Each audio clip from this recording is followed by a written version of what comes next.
Alright, what's up, guys? Today we're gonna be re-reviewing Daredevil Born Again. I'm not gonna sugarcoat it. When this series first came out, I hated it. I'm just gonna straight up say it. I hated it. But after binging it, I realize now why I hated it.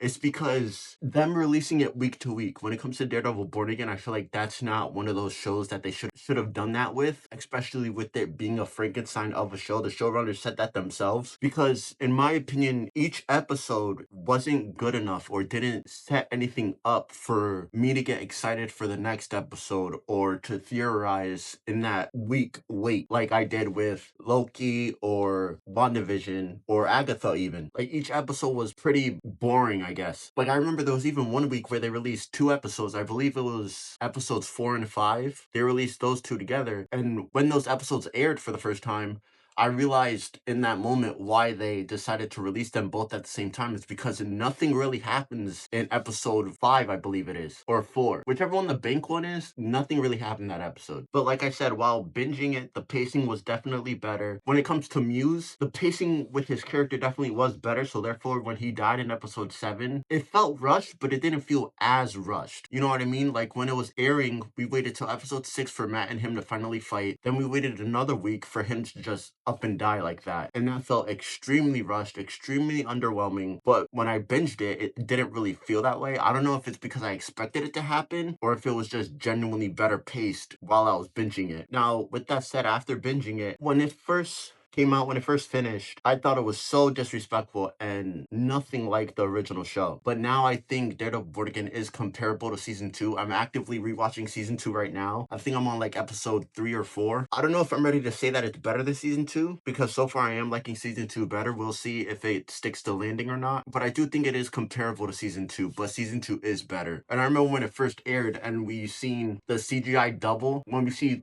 Daredevil for the first time, and I knew like in that moment I was like, yeah, this is gonna be ass. But then they killed Foggy, so I was like, yo, damn, like they're opening up swinging, and that was a pretty ballsy move. But then they didn't mention Foggy for like 3 episodes. They mentioned him in episode 4, then didn't mention him again, and I'm pretty sure we only see Matt talk to Foggy's little card in the first episode and episode 6 and 7, I believe. So for there to be a 7-year gap between the end of Daredevil season 3 and Born Again, for them to decide to kill off Foggy, to write out Karen, and to give Matt an arc that he doesn't want to be Daredevil, I still think that's a pretty stupid decision. But I do think the first time of me watching this show, I was definitely way too harsh on it. I love the whole White Tiger thing. I did really like Muse. He was definitely underutilized and wasted as a character. They definitely should have did more with him. Obviously, Punisher is the best thing to come out of this show. And when it comes to the bottle episode, yes, it was a good, entertaining episode. Do I think it was needed? Probably not. I mean, like I said, when I was binging that episode, definitely did feel like it was more as needed for Matt to come back as Daredevil. But then again, I feel like no matter what, it doesn't matter if Matt didn't want to be Daredevil or not, he would have helped because he can. Matt's not the type of guy to just sit around and let that happen, you know? But yeah, I'm pretty sure that's all I have to say about Daredevil Born Again. When it comes to rating, I think I gave it like a 5 out of 10 the first time. I think I could bump it up to like a 7.5 this time. But I decided to re-review this because season 2 just got announced. So yeah, I'm pretty sure that's all I have to say about Daredevil Born Again. Don't forget to like, comment, share, and subscribe, and I'll see you guys on the next one.